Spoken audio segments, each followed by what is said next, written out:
Most, if not all, your grape varieties are well known, not necessarily indigenous, but you developed amazing wines with a white Viognier.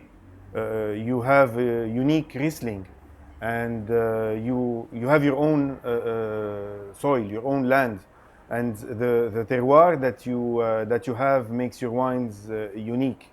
So you import all your grapes somehow, but you own all the lands and you have your own identity with the own grapes that you develop and you make wine from amazing grapes.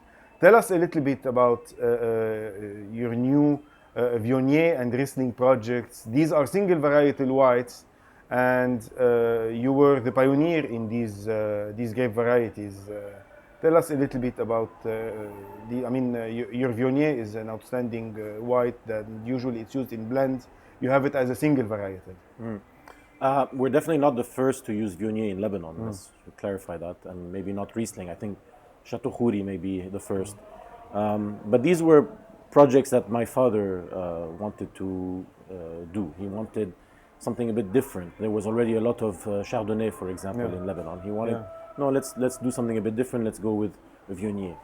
And the Riesling as well. He had an intuition that Riesling would work in our terroir, and a lot of people said you're crazy. It's it's a cool climate grape. Yeah. But we did some trials, and the resulting wine actually turned out to be quite interesting, quite good, quite elegant and balanced.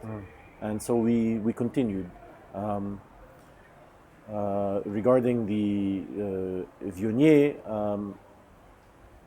it's, well, both of them. Our vineyards are planted at 1,200 meters altitude, non-irrigated in limestone soil. Yeah. And this cool weather at night especially helps preserve the acidity. So we end up with good ripeness coming from the sun that we have, and as well the acidity preserved thanks to the cool weather and other factors. And the Viognier, I should note, the white wines are the wines that are the only wines in our range that are single varietal, so monocépage, whereas the reds are blended wines. Blend. Yeah.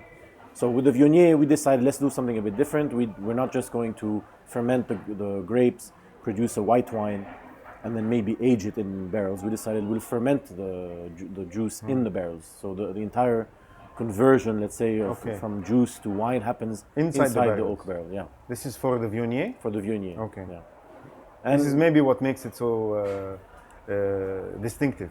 Yeah, it's one of the factors that gives it its distinctiveness. Absolutely. Yeah.